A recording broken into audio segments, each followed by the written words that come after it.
81 साल बाद ऐसा भयानक भूकंप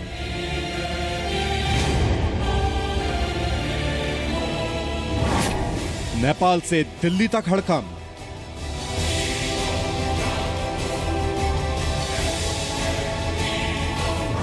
बांग्लादेश से पाकिस्तान तक,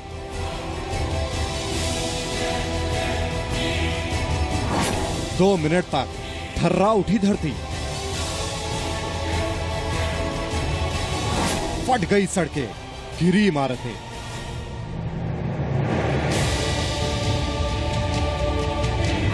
नेपाल ने हिला दिया हिंदुस्तान।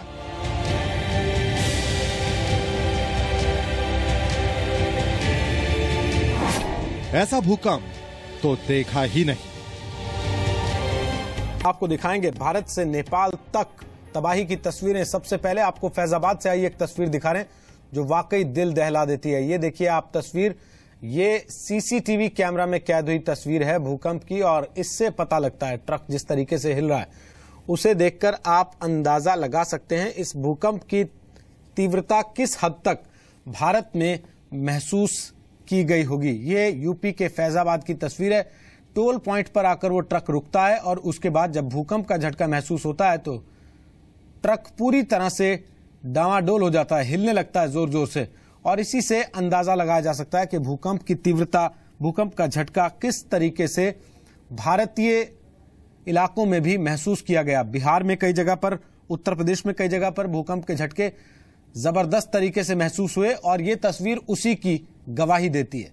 सीसीटीवी फुटेज है, ये एक टोल नाके से ली गई तस्वीर लगती है और फैजाबाद से जी न्यूज के दर्शक ने ये तस्वीर हमारे पास भेजी है। हम लगातार अपने दर्शकों से कह रहे हैं कि आप सीधे जी न्यूज के पास तस्वीरें भेज सकते हैं। mynews@zmedia.slgroup.com पर तस्वीरें आप भेज सकते हैं। कोई भी ऐसी तस्वीर आपके पास है जो आपने अपने मोबाइल में रिकॉर्ड की है भूकंप से जुड़ी हुई, तो वो आप हमारे साथ शेयर कर सकते हैं। साथ ही हम अपना व्हाट्सएप नंबर भी आपको लगातार बता रहे हैं, आप उस पर भी कोई तस्वीर भेजना चाहें तो भेज सकते हैं, वीडियो भेजना चाहें तो भेज सकते हैं। और भूकंप से जुड़ी इस वक्त की बड़ी खबरें आपको बता दें। माउंट एवरेस्ट के लगभग सभी बेस कैंप भूकंप की वजह से तबाह हो गए हैं। जो खबरें आ रही हैं उसके मुताबिक माउंट एवरेस्ट पर कई पर्वतारोही लापता हैं। नेपाल में भूकंप से मरने वालों की संख्या 550 तक पहुंच गई है, जो और बढ़ भी सकती है। भारत में भूकंप की वजह से 20 लोगों की मौत हुई है, जिनमें से 15 लोग बिहार में हैं, 2 यूपी में और 3 पश्चिम बंगाल में। ये आप एवरेस्ट के इलाकों की तस्वीरें देख रहे हैं इस वक्त टेलीविजन स्क्रीन पर, जहां आपको इन तस्वीरों से अंदाजा हो रहा होगा कि एवलांच से तबाही किस कदर हुई है। भूकंप की वजह से बर्फ की चट्टान ऊपर से खिसक कर नीचे आ गई, जिसे एवलांच कहा जाता है, और उसी में तमाम बेस कैंप्स जो बने हुए थे, पर्वतारोहियों के लिए बनाए जाते हैं, वो तबाह हो गए। और ये हिमस्खलन की पहली तस्वीर है जो आप जी न्यूज पर सिर्फ देख पा रहे हैं, और इस तस्वीर को देखकर आप अंदाजा लगा सकते हैं कि तबाही कितनी भयंकर थी। कई पर्वतारोही जो इस इलाके में निकले हुए थे माउंटेनियरिंग के लिए, वो लापता हो गए हैं। उनकी कोई खोज खबर फिलहाल नहीं मिल पाई है। ये आप जो तस्वीर देख रहे हैं जिसमें आपको ऐसा लग रहा होगा कि बादल है, असल में ये बर्फ का पहाड़ धसकना जिसे आप कह सकते हैं, बर्फ की चट्टान का टूटकर ऊपर से नीचे गिरना आप कह सकते हैं, एवलांच कहा जाता है। उसकी पहली तस्वीर हम आपको इस वक्त दिखा रहे हैं और इसी से आप ये अंदाजा लगा सकते हैं कि तबाही कितनी भयंकर हुई है।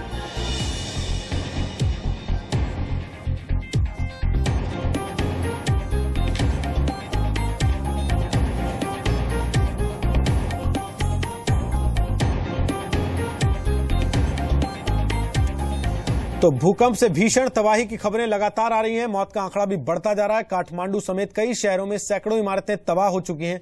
माउंट एवरेस्ट पर भारी तबाही हुई है। जैसा हमने आपको बताया, सभी बेस कैंप तबाह हो चुके हैं और बहुत से पर्वतारोही लापता हैं।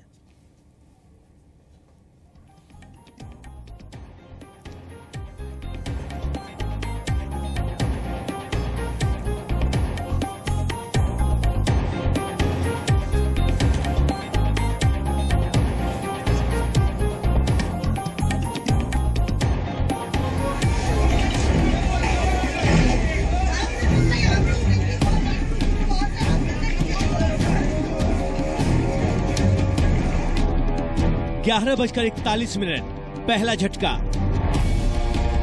तीव्रता 7.9। सुबह के 11:41 पर नेपाल की धरती जिस तरह से थर्राई, उससे भारत, बांग्लादेश और पाकिस्तान तक कांप उठे।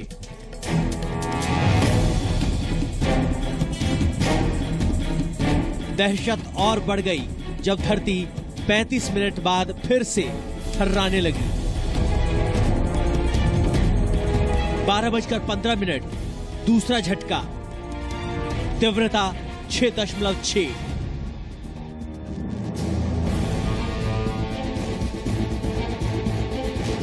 और जब धरती की थरथराहट थमी, तब तक नेपाल में सिर्फ और सिर्फ तबाही और बर्बादी का मंजर था।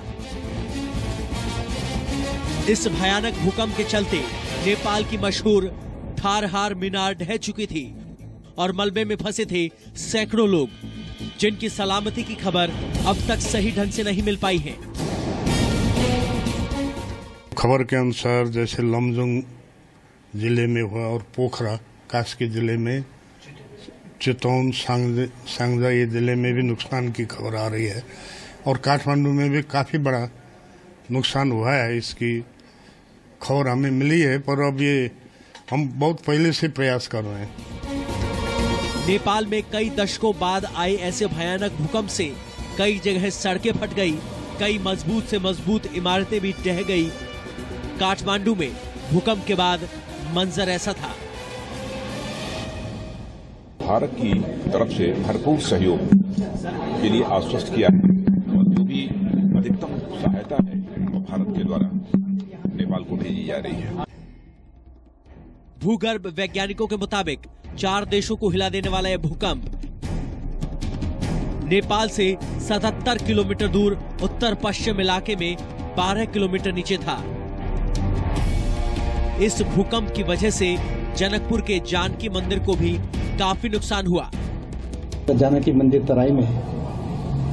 काठमांडू वैली में जितने पुराने मंदिर, जैसे आपके पुराने मकान हैं, इस सब के जैसे नुकसान है। खासकर जो धरारा एक मोनूमेंट था, मीनार, वो भी जैसे ध्वस्त हुआ है। काफी प्राचीन इमारतें भी जैसे आपके जैसे नुकसान हुई है और जन धन की क्षति का ज्यादा अब संभावना लग रहा है अभी तक की स्थिति। वहीं भूकंप की वजह से माउंट एवरेस्ट में दर्जनों बर्फ की चट्टानें खिसकने की खबर है। बताया जा रहा है कि कुछ पर्वतारोही बेस कैंप से लापता हैं। 2 कैंप पूरी तरह बर्बाद हो चुके हैं। इस भूकंप के बाद नेपाल इंटरनेशनल एयरपोर्ट को अस्थायी रूप से बंद कर दिया गया है। नेपाल में भूकंप ने कितनी तबाही मचाई है, सटीक अंदाजा अभी तक नहीं लगाया जा सका है। लगातार मरने वालों की तादाद में इजाफा हो रहा है और तबाही की ऐसी तस्वीरें सामने आ रही हैं। अभिरूप सिंह तड़ागी के साथ सुगंधा, सी मीडिया। हम आपको और भी तस्वीरें दिखाएंगे जो नेपाल से आ रही हैं, बिहार से आ रही हैं, यूपी से आ रही हैं। आपको बता दें हमारे साथ retired air vice marshal GP Sharma साहब हैं, जो कि वाइस प्रेसिडेंट हैं मेटेरोलॉजी स्काईमेट से जुड़े हुए हैं। स्वागत है जीपी शर्मा साहब आपका। सबसे पहले तो ये कि 1934 में नेपाल ने एक ऐसा भूकंप देखा था जिसने पूरे काठमांडू को तबाह कर दिया था। पूरा शहर कहते हैं जैसे जमींदोज हो जाता है, वैसी स्थिति हो गई थी। आज की तारीख में दुनिया के शहर, दुनिया के मुल्क कितने तैयार हैं ऐसी तबाहियों का सामना करने के लिए? जी, जो भूकंप एक ऐसी प्राकृतिक आपदा है जिसका अभी तक शायद हमें कोई ऐसी तकनीक नहीं है जिसके वजह से, जिसके मदद से हम इसका पूर्वानुमान समय रहते लगा सकें। शायद अभी ऐसा संभव नहीं है। हालांकि कोशिश जारी है कि इसका समय रहते कुछ अगर वार्निंग मिल जाए ताकि उसके हिसाब से बचाव कार्य या लोगों को समय रहते वार्निंग दी जा सके, परंतु अभी तक ऐसा कोई सिस्टम बना नहीं या कुछ ऐसी कोई सफलता किसी को खास नहीं मिली। हालांकि शायद जापान ने एक बार शुरू किया था कुछ थोड़ा उसके बारे में प्रोग्राम, पर अभी तक इस आपदा से जूझने के लिए हमारे पास कोई ऐसा तरीका नहीं है। और विशेषकर ऐसी आपदा जो कि बहुत ही रिक्टर पैमाने पर लगभग 7.9 का अर्थक्वेक एक बहुत ही ग्रेट कैटेगरी में आता है, जिसके कारण बहुत ही जानमाल की हानि और नुकसान होने का अंदेशा है। लेकिन अब तक ये नहीं पता चल पाया, असल में कोई कह रहा है कि ये 35 किलोमीटर अंदर था जमीन के, कोई कह रहा है 12 किलोमीटर अंदर था, कोई कह रहा है 15 किलोमीटर अंदर था। देखिए, मौसम विभाग इसके बारे में सही जानकारी देता है और उस जानकारी के हिसाब से जो शुरू में रिपोर्ट आई थी उसके मुताबिक ये जमीन से धरती की सतह से 10 किलोमीटर नीचे है और इसकी तीव्रता पहले झटके की 7.9 और उसके बाद जो दूसरा 35 मिनट बाद आया उसकी तीव्रता 6.6 थी। रिक्टर पैमाने पर ये जो आंकी गई है इसकी तीव्रता, ये जैसे मैंने पहले बताया कि बहुत ही उच्च जो श्रेणी के जो अर्थक्वेक आते हैं इनमें इनको उसमें गिना जाएगा और विशेषकर ये हिमालय की जो तराई के इलाके हैं, जैसे हमारे उत्तर प्रदेश के, पूर्वी उत्तर प्रदेश के और बिहार के जो क्षेत्र हैं वो इससे बहुत ज्यादा प्रभावित होंगे और उसके साथ साथ लगे मैदानी इलाकों में भी बहुत नुकसान होने का अंदेशा रहेगा। जी, लेकिन आपने खुद देखा, जैसी एवरेस्ट की तस्वीरें हमने दिखाई हैं, वहां एवलॉन्च है और वहां जितने भी पर्वतारोहियों के लिए बेस कैंप्स बने हुए थे वो तमाम बेस कैंप्स ध्वस्त हो गए हैं। ऐसी जगहों पर खासतौर पर भूकंप के लिए या एवलॉन्च के लिए हर वक्त तैयारी रहती होगी? तैयारी देखिए ऐसा है क्योंकि अभी हम अप्रैल के महीने में भी इन क्षेत्रों में माउंट एवरेस्ट और हिमालय के उच्च जो क्षेत्र हैं, उच्च जो चोटियां हैं, उन पे बहुत बर्फबारी होती है। चाहे अप्रैल का महीना है पर काफी बर्फबारी अभी भी जारी रहती है, जिसके कारण वहां ताजा जो स्नोफॉल हुआ होता है उसकी बर्फ होती है और इस तरह के भूकंप आने से लगभग जमीन हिल सी जाती है और एवलांच उसकी वजह से ही आता है।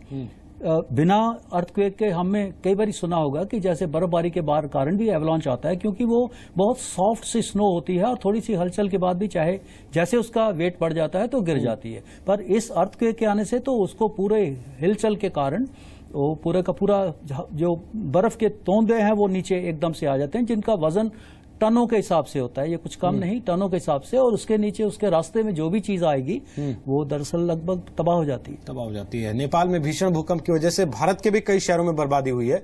सबसे ज्यादा असर पड़ा बिहार पर, जहां नेपाल से लगे कई शहरों में 15 से ज्यादा लोगों की मौत की खबर है। हम आपको काठमांडू के अलावा भारत के उन शहरों की भी तस्वीरें दिखा रहे हैं जहां भूकंप के बाद हड़कंप मच गया था। भूकंप के झटके भारत के बिहार, यूपी, झारखंड, राजस्थान, हरियाणा, पंजाब, दिल्ली समेत कई जगहों पर महसूस किए गए। कुछ जगहों पर तो भूकंप का असर 1 से 2 मिनट तक रहा। भूकंप के बाद से केंद्र सरकार हालात पर कड़ी नजर बनाए हुए है। पीएम मोदी ने भूकंप के बाद बिहार, सिक्किम, यूपी और मध्य प्रदेश के मुख्यमंत्रियों से बात भी की है, उनसे जायजा भी लिया है उनके राज्यों में स्थिति का। ये जो तस्वीरें आप देख रहे हैं, काठमांडू, सिलीगुड़ी, पटना, गोरखपुर, नोएडा, दिल्ली, इन सब जगहों की तस्वीरें हम आपको दिखा रहे हैं। कानपुर की भी तस्वीरें देखिए, जहां से आपको इन तस्वीरों से अंदाजा हो जाएगा कि भूकंप की तीव्रता किस हद तक थी कि तमाम लोगों ने उसे महसूस किया है।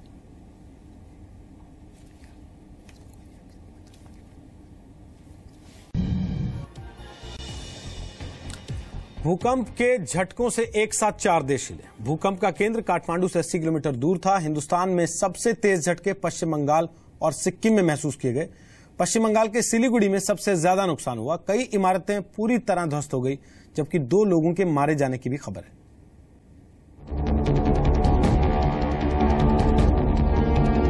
भूकंप से तबाही की तस्वीरें पश्चिम बंगाल के सिलीगुड़ी की हैं। सुबह तक इमारत का यह हिस्सा बिल्डिंग का पोर्च हुआ करता था, लेकिन 11:40 के बाद महज 30 मिनट के भीतर एक के बाद एक भूकंप के 2 झटकों ने इसकी ये हालत कर दी।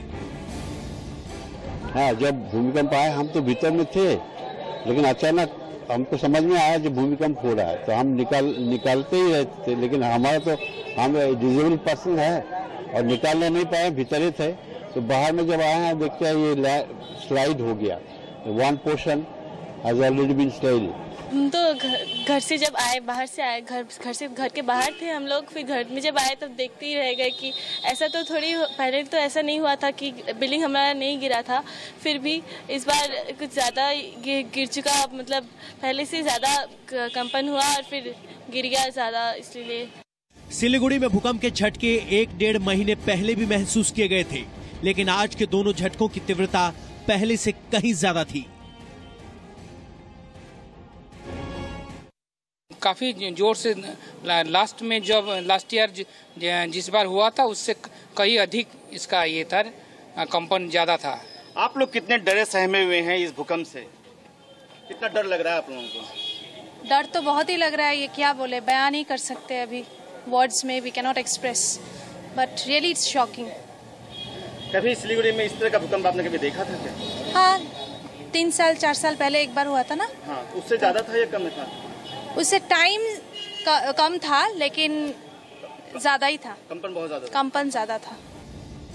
सिलीगुड़ी की दूसरी तस्वीर देखिए, फ्लाईओवर के बगल से गुजर रहे बिजली के तार किस तरह भूकंप के झटकों की वजह से हिल रहे हैं। झटकों का एहसास होते ही फ्लाईओवर पर जैसे अफरा तफरी मच गई। बहुत अजीब सा लगा, मेरे को तो लगा मेरे को चक्कर आ रहा, मेरा गाड़ी पूरा हिल रहा था। मैंने देखा शायद मेरा पंचर हो गाड़ी, बट रोका तो पंचर नहीं और गिरने वाला था गाड़ी, और तब जाके मैंने ब्रिज में रोका, फिर देखा तो भूकंप आया, तब महसूस हुआ कि हाँ बहुत अच्छा झटका था। भूकंप के झटकों से अस्पतालों में मरीजों में दहशत फैल गई। मरीज निकलकर बाहर खुले में आ गए। घरों और दफ्तरों से निकलकर लोग सड़कों पर जमा हो गए। कोलकाता के lake town, salt lake, Dalhousie और पार्क स्ट्रीट इलाकों में भी लोगों ने झटके महसूस किए। ब्यूरो रिपोर्ट, जी मीडिया। और माउंट एवरेस्ट से एक पर्वतारोही अर्जुन वाजपेयी ने भूकंप के बाद एवलांच का वीडियो भेजा है। माउंट एवरेस्ट से अर्जुन वाजपेयी की रिपोर्ट हम आपको दिखा रहे हैं। Disturbance here due to the earthquake which was reported in Nepal. All along that base now it's covered into clouds. We had quite a few big avalanches coming down of those phases. From here we had quite a bit of rockfall. Most of our team is okay. We're doing well. Some of our team members just moved up today towards Camp 1 and Camp 2. We still do not have any report from them. We're trying to get in touch with them. Some people have gone up towards Camp 1. We should hear from them soon. I hope all is well up there.